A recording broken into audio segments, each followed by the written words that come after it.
Hi there, and welcome to Inside Intercom. I'm Liam Geraghty. 1 in 4 US adults suffer from a disability. Globally, about 1 billion people. And that doesn't even include people who can't or won't go to the doctor. That is a lot of people who need products to be more accessible. Cat Noone is CEO of Stark, a company on a mission to make the world's software more accessible. It does this through Stark's integrated suite of tools, which allow you to make changes and updates to your existing components to ensure your design system meets current accessibility standards.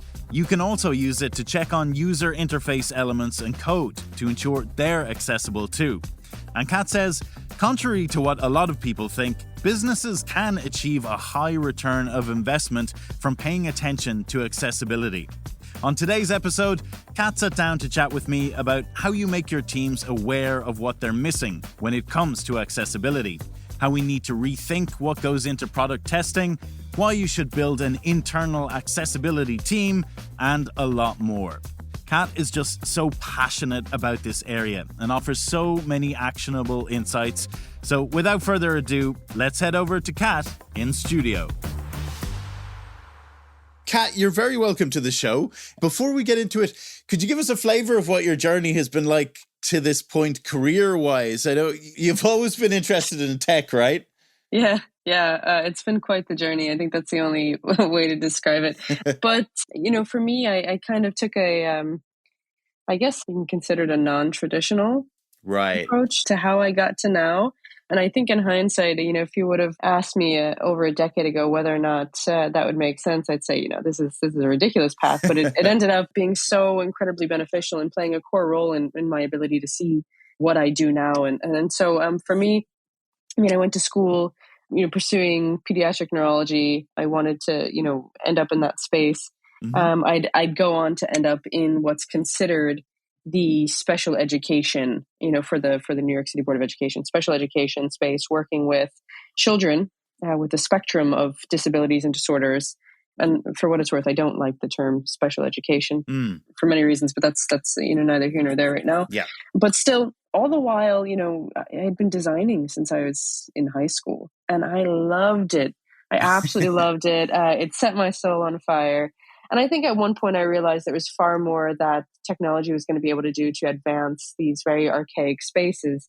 And I dove, 2 feet first into design. And I, fast forward and, I did the freelance thing, which is a wild ride. I worked at an agency, which is fun, and led iOS design for IAM, which was an Instagram competitor at the time, led design as a whole for ADP's Innovation Labs, and then dove into the world of startups, and co-founding my own. And at one point I was working on a health tech project, and it needed to be accessible for older adults, which was the target group. And it was just like, there's no solution for it. There was no easy to use, delightful, beautiful solution for accessibility in design specifically. And so we said, let's just build something just so we could do our job right. And we call it version -500 of what Stark would become. But yeah, I think that's a Cliff Notes version of, how I got to now. So like you say, Stark is on this mission to make the world's software accessible.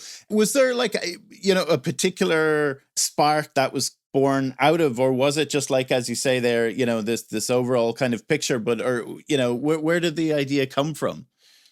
Yeah, I think for us, it was very much so self-serving.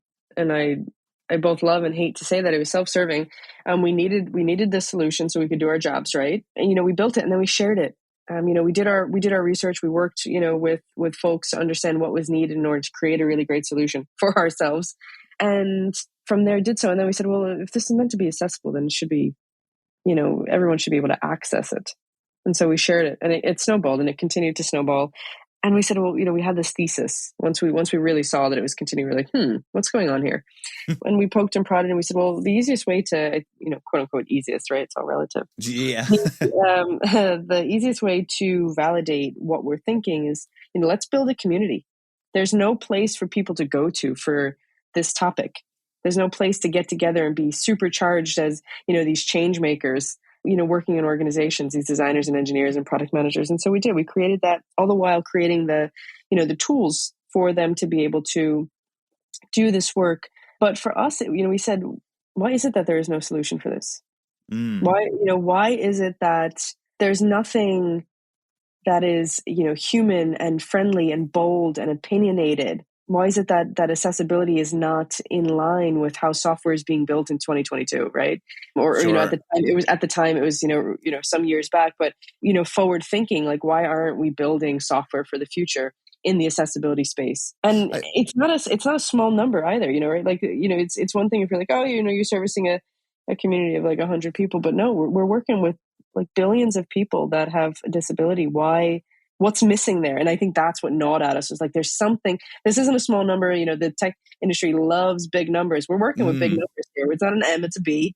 Why isn't that the case? And it just really gnawed the shit out of us that so many people were being underserved and left out of being able to tap into, and access innovation, the world's latest innovation. Well, it's funny, like, I mean, there's so many people out there who think that, accessibility and product design is going to be like bad for profits, somehow. No. But like but it's not. No, it's not. And I think that, this is a conversation that we have often at the company. It's important for us to look at both the finance, the business side of it, but it's really important for us to really focus on why we're doing it, which is the human side, right? Like, we shouldn't have to justify the cost of enabling disabled people to participate in, non-disabled individuals' world, right? And access those same things. At the same time, the reality is that, in a boardroom, that's the conversation that's being had, is how does this impact the currency, the flow of the currency in the company? And I think in general, when we have discussions about capitalism, which we're not going to dive into that right now, but when we have those conversations, that's what's happening. How does this, return profit for the company? And so it's a dual strategy. It's, on the one hand, the individuals that are working on the software, we create material so they understand why they're doing it and the people behind it and, who they're designing and building the software for. And then, for the individuals in the boardroom, it's a conversation around, as we all know, as designers and engineers, you have to justify the reason why you're doing something. You have to prove the impact that this will have. And for those, at the top, it's money. And so for us, we said, let's create that material. Let's gather that data to show, like, here's the actual numbers. And now that's changed. We've moved from a lack of awareness to awareness and now into action. But, this takes time. And companies realize now how much this is actually costing them by being inaccessible. At the same time, they're realizing, if we ensure our products are accessible, we increase market reach, we increase brand value, we increase with that, return on investment. And we're going to be shipping quicker. We're going to be shipping more efficiently. We're going to create a more delightful product, right? There's this accessibility is a proxy for user experience. And so when we think of it like that, we know immediately that it's not at odds with beauty. If anything, you creating an accessible product is you getting closer to that lovely list of like Dieter Ham's good design that everybody in the industry preaches, right? So, that's how we approach it. And I'm glad that's how folks now are seeing it.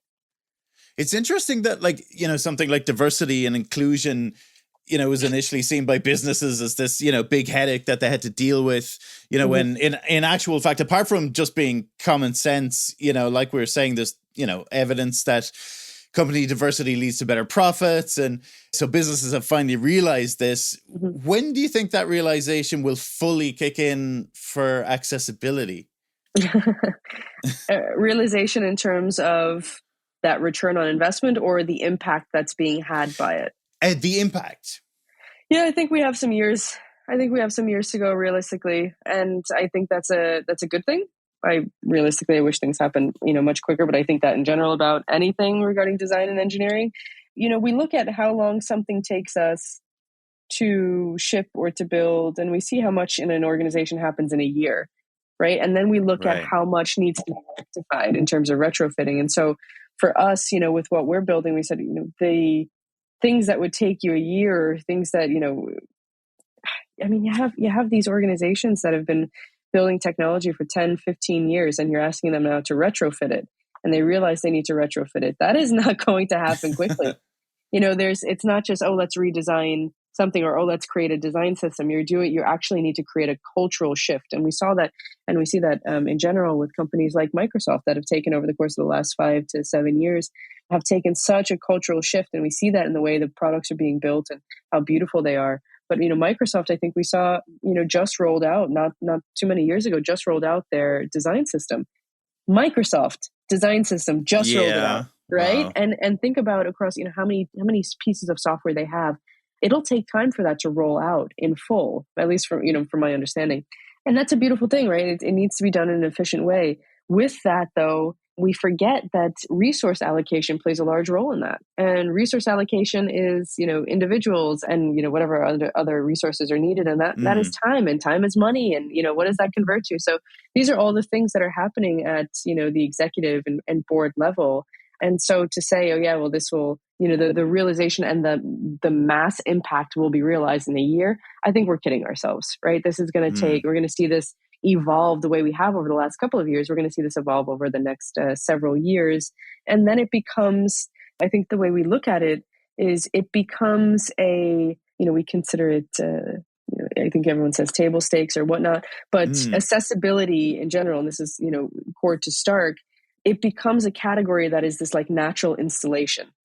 Yeah. Well, like, I mean, for teams that are, designing products, working on products, like, what are they not understanding about accessibility at the minute?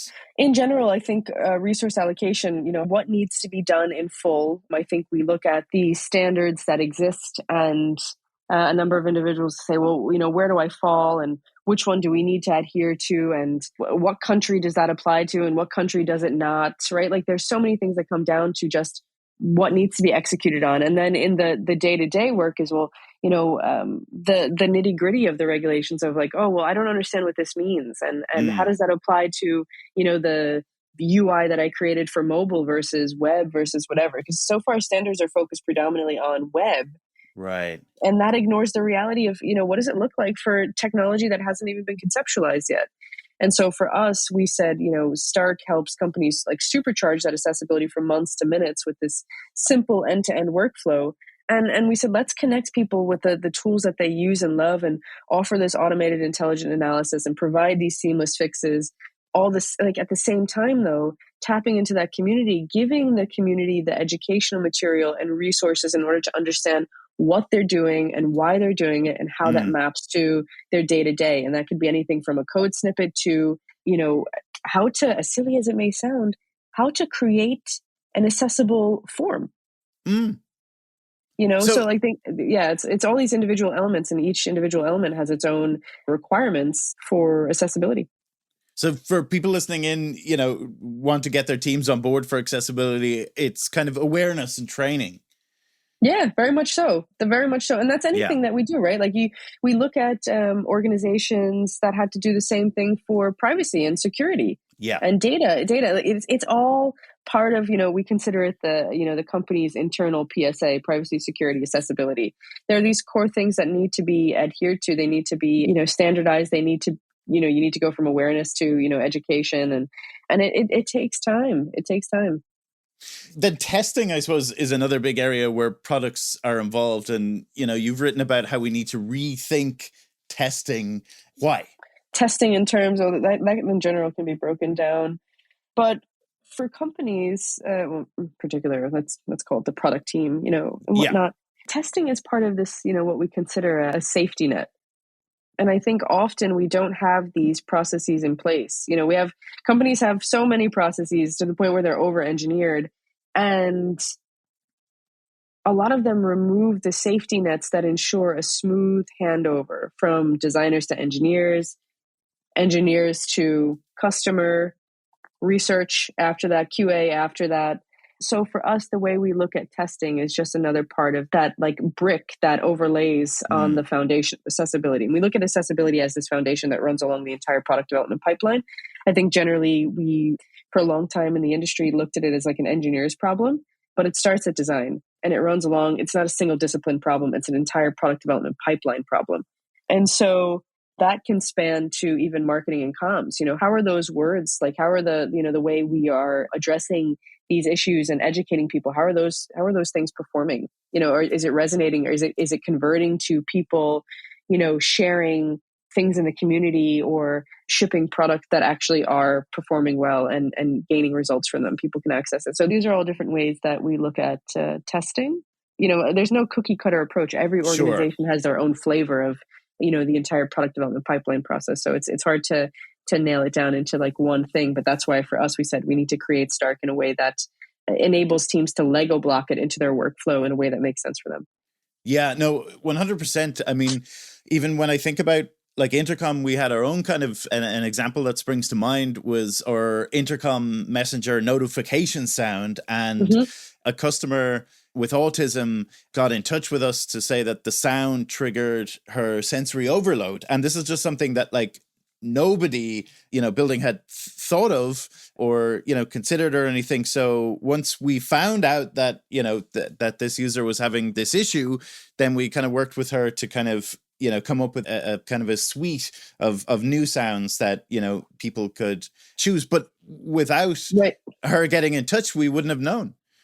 Right. And that's the thing, on that same topic, the autistic woman that you spoke with, I'm sure would have absolutely been keen, especially as an Intercom user, keen to be part of a testing group that helped y'all throughout the process. And I think there's a lot of stigma. I think there's a lot of taboo. I think there's a lot of shame that comes with this. And so people are afraid to ask questions. People, for some reason, we need to get to the point where we understand that disabled people are human beings. They're human beings that want to actively participate in the same things that anybody else does and should be enabled to do so. And so when we think about testing, there's a number of organizations that we know of and we've talked to and talked out of creating, research and testing by like emulating disability. I can't emulate what it means to be an autistic person, but I certainly can create a group of interviewees for research that is a spectrum of individuals and a spectrum of abilities and disabilities to involve them in that. And what happens there is if you do that ahead of time,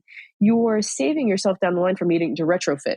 And remember, that's part of that safety net. If you do it right at the beginning, you don't have to go back and fix, and that's time. And then you get into the position where you're like, oh, well, how does this fit in line with our roadmap? And it's like, no, it needs to be fixed because you did it wrong the first time. Yeah. You fix what you broke. Yeah, exactly. And like, I know I'd read something you'd said before about on this where like that it would be a good idea to create like an internal accessibility team, right? Like, so that basically because in-house, they're already going to be invested, in the product and want to kind of help make it great. Yeah. I mean, in general, when we look at organizations, I think having these individuals in the organization that really hone in on accessibility and ensure that things are being adhered to and things are being executed properly is super, super important. For us, though, we are major advocates of putting all individuals on a product team in positions of power to be able to understand what they're doing and why they're doing it. Because it may be that the designer that's working on, the new website is not a, accessibility superhero, by any standards of like an expert, if you will, but they do need to become an accessibility superhero in the company because they are working on the product that is being shipped to individuals. So how do you put them in positions of power? Well, you give them an accessibility toolbox, and it needs to be just educating the entire team. I mean, realistically, giving them a process and tools that kind of help them, train them, on the job and help individuals learn as they go. That's something that Stark is actively working on. But yeah, very much so. I think putting people in the organization in positions where accessibility is viewed in the same light as, privacy or security. And you have these security experts, you have these privacy experts. And it doesn't mean that, the designers and engineers aren't educated on it. They're designing things and accounting for GDPR and whatnot when they're going along. But you have these individuals that are making sure everyone is being held accountable and is up to spec with the latest and greatest out there. In terms of budget, should businesses like allocate an accessibility budget alongside the product roadmap? Yeah, I mean, I think in general, I'm torn on this. I don't know if I necessarily have a strong opinion, and that's because it kind of goes back to the fact that every company has its own flavor. We've seen companies have their own accessibility budget. We've seen companies put this directly under product budget. We've seen the product and, inclusion / DEI / accessibility come together and form a budget there. So there's different ways. I think it really depends on the size of the organization. Just by size of the organization, I mean, quite literally size of company, but also, how much do they have, how many assets do they have under management, right? Like what's the number they're working with in terms of budgets for each section. But yeah, I think whatever way ensures it doesn't get deprioritized is the most important. And so if, privacy has its own, if security has its own, naturally as a natural part of that process, accessibility should have its own. And maybe that's a separate budget from specific product and what gets done with accessibility there. I'm not sure. It's a good question. I'm not sure. I haven't landed on a solution to it yet. And that's because, again, different flavor. We kind of spoke to this earlier on, but I was just going to ask, from your point of view, where does accessibility stand as of right now? Oh, to be honest, I think it's easy to look at, what's going to happen right now is you're going to see as the conversation starts to stir even more, and as it becomes this relevant topic, you're going to start to see all the bad kind of surface. And I think at that point, we're already seeing it, that it's easy to say, oh, everybody's doing, nobody's accessible. And I mean, largely, yes, that's correct. And that's because a lot of companies didn't realize until recently that they weren't, right? Yeah. And so we're going to see that, but we're in a really good place. The conversation is being had. Companies are trying to figure out how this makes sense for them. And I think because of that, we consider it a win. When you look at 2-3 years ago, accessibility, it wasn't a foreign thing in terms of, didn't exist on the internet, but it didn't exist in the minds of majority of companies, right? There wasn't a massive mind share there yet. And we're now at that point where the actual snowball for the industry in general is rolling. Right. And it's picking up speed. And so we consider that a massive win, especially when you look at how quickly that happened in just some years. And things compound in that regard, especially when it comes to product. Things compound in negative deviances, but they also compound in positive deviances. And I think when we bake it into the system, right? Culture is the habits of the system, both good and bad. Now that these companies are learning and educating themselves, it's just a matter of actual time. And so I'd say I consider it a win. I consider us to be in a really good position. System change is hard. Bottom line. It's just like you have to establish a reason, why the system should abate itself. And it needs to be a win for both parties. That's from the beginning of humans. We're not going to change that, my friends. But the system is abating itself. Everyone sees the win for both sides, for both parties. And like when that happens, like 2 thumbs up, massive claps, massive shouts. We just got to keep going with it. Yeah. Then just what's next? Do you have any kind of big plans or projects for the rest of the year? Oh yeah. We got a major announcement coming out in a few hours. And yeah, today's what. And then we have this beautiful, new revised, let's say, heartbeat in terms of cadence of the company where, we're shipping new things every week and then we're announcing it every 2 weeks and it feels really good and healthy. Great. And so, yeah, in 2 weeks, there's something new. And then 2 weeks after that, there's some big stuff. But I think, keep your eyes peeled. There's been a few things in beta. Mac has been in beta for some time now. And so there's more coming on there. And I think in general, you're going to see for us put ourselves into that position where, like I said, we help set these companies, we become this like platform for the generation Slack and beyond and show people how software should be built in 2022. And I think in general, give this unique approach to how we tackle accessibility, right? Meet people where they are, give them this platform. And I think, bring accessibility into the, future of technology. And I think that you'll see the things that we release kind of scaffold on that point. Yeah. No, it's brilliant. And then just lastly, where can our listeners go to keep up with you and your work, to keep track of all this? Geez. So I think for Stark, you can, we're always chattering in the actual Stark Slack community. It's a beautiful community of designers and engineers and product people in general. You can find that on our website. You can also check us out on almost every social media platform, in particular Twitter. The website is getstark.co, but Twitter is getstarkco. I mean, if it's not the actual Stark profile, you see all of the team members chattering. We very much so are people of our craft and are always talking shop. So, you'll find us somewhere. Awesome. Cool. I'll get all the links and put them in the show notes. Cat, thank you so much for taking the time to chat with me today. Thanks for having me, and thanks for putting a spotlight on accessibility. It's always good. We're huge fans of Intercom. I hope you enjoyed my conversation with Cat Noone. If you'd like to read a full transcript of this episode or any of our episodes, just go to intercom.com/blog/podcasts.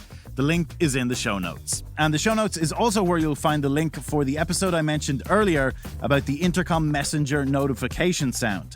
It tells the whole story of a customer with autism getting in touch to give feedback on the notification sound and what went into changing it. It's a really interesting story and a good example of why we all should be mindful of accessibility. Okay, that's it for today. Thanks for listening. This is Inside Intercom.